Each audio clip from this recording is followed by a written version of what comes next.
Nepean MP Chandra Arya is the second Liberal to announce he wants to replace Prime Minister Justin Trudeau as leader. I'm running to be the next Prime Minister of Canada, to lead a small, more efficient government, to rebuild our nation and secure prosperity for future generations.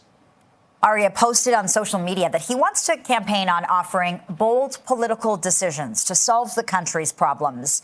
Arya joins former Montreal MP and billionaire businessman Frank Baylis as the only two declared candidates so far.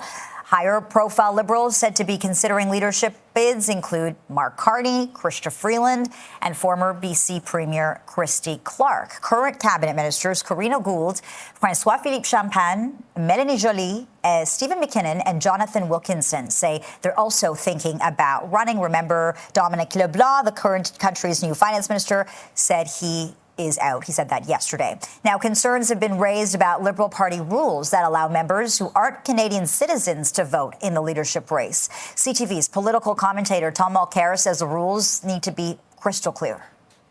To vote in a Canadian general election, you need three things. You need to be a Canadian citizen, you need to be 18 years old, and you need to be on the electoral list. If the Liberals fall anywhere short of those three criteria, especially with the threat of foreign interference that we've talked about now for a couple of years, I think that they'd be doing themselves a grave disservice, but they'd be doing a grave disservice for the country as a whole.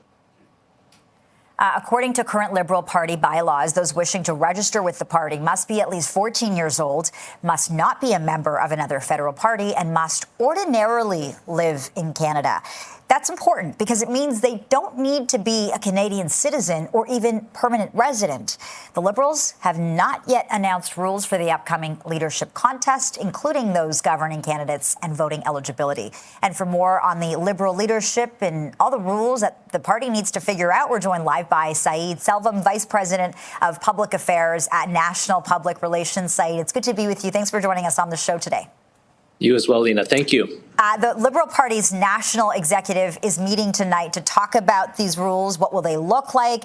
They need to get that information out there really quickly. And there's a lot of questions about these rules because current Liberal rules state that non-citizens could be voting for the next prime minister of this country. That is raising a lot of eyebrows. They have to figure that out, don't they?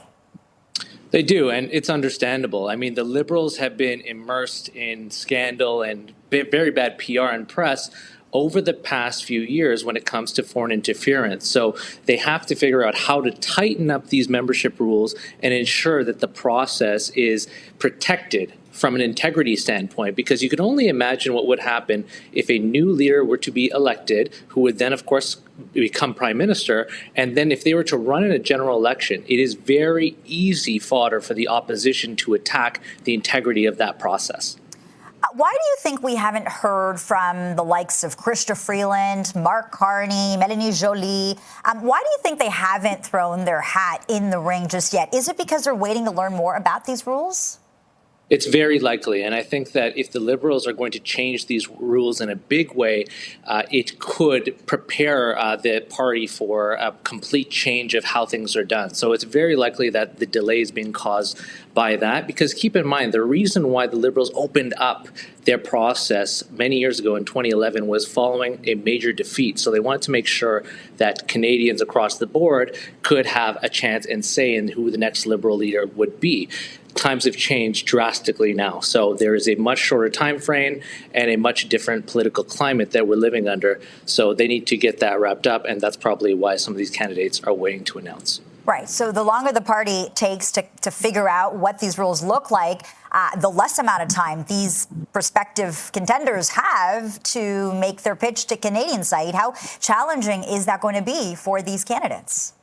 Extremely challenging, because they have to run two campaigns essentially. One, they have to run a campaign internally to become the leader of the Liberal Party, and then there is a very likely election that may happen, whether it's in the spring. It has to happen by October. So if they're going to do that, they then have to introduce themselves to the country, build up enough of a brand, and then they also have to talk about why they will be very different from Justin Trudeau and how they are going to address the concerns of Canadians on a day-to-day basis. 3:30, that is when Conservative leader Pierre Poilievre will be taking questions from reporters for the first time since Justin Trudeau announced his resignation. What do you expect his message to be? And do the Conservatives have to rethink their strategy now that Justin Trudeau is out of the picture?